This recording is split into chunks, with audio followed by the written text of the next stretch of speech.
Historical world کے معزز دوستوں، السلام علیکم۔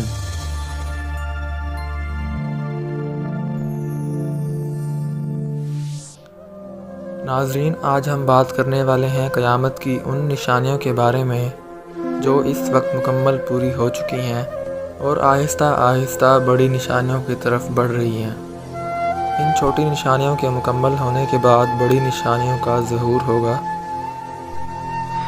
دوستو، اگر آپ چینل پر نئے ہیں تو ہماری ویڈیو کو لائک اور چینل کو سبسکرائب کر دیں تاکہ نئے آنے والی ویڈیوز کا نوٹیفیکیشن آپ تک بروقت پہنچ جائے۔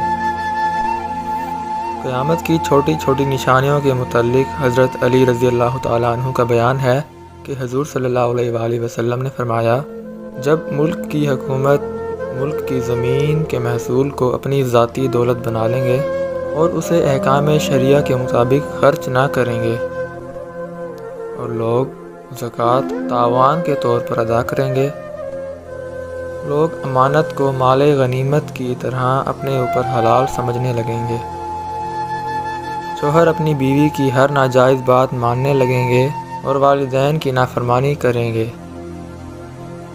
اس کے علاوہ لوگ برے لوگوں سے دوستی کرنے لگیں گے۔ دین کا علم صرف دنیا کے حصول کی غرض سے سیکھا جائے گا اور ہر قوم میں ایسے لوگ سردار بن جائیں جو ان میں سب سے زیادہ کمینے، بد اخلاق اور لالچی ہوں گے۔ انتظامات نالائق لوگوں کے سپرد کر دیے جائیں گے۔ خدا کے نافرمانوں کی عزت صرف ان کے خوف کی وجہ سے کی جائے گی۔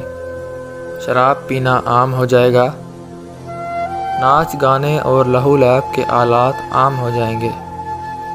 زناکاری کی کثرت ہوگی۔ امت کے پچھلے لوگ پہلوں پر لعنت کرنے لگیں گے۔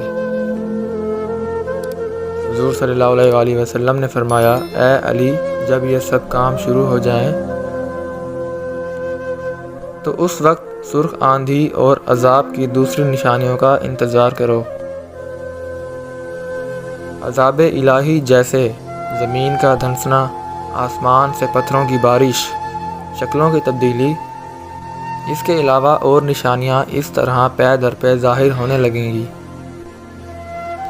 جیسے تسبیح کی ڈوری ٹوٹ جاتی ہے تو اس کے دانے یک کے بعد دیگرے گرنے لگتے ہیں۔ تو ناظرین، کیا آج کے دور میں محصول اراضی کا بھی درست استعمال ہو رہا ہے؟ کیا امانت میں خیانت نہیں ہے؟ کیا ماں باپ کو نظر انداز کر کے بیوی کی ناز برداریاں نہیں ہو رہی؟ کیا کونسلر اور ناظم بننے کا معیار شرافت ہے؟ کیا نالائقوں کے سپرد ہر محکمہ اپنی کارکردگی میں خسارہ نہیں دکھا رہا؟ کیا اسٹوروں تک شراب کی بوتلیں نہیں پہنچ گئیں؟ کون سا گھر، دکان یا خیمہ ایسا ہے جس میں تصویریں، ٹی وی اور VCR نہیں ہے؟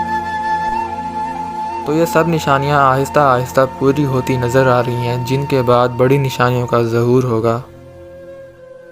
اللہ تعالی ہمیں اپنے عذاب سے محفوظ رکھے، آمین۔ خدا حافظ۔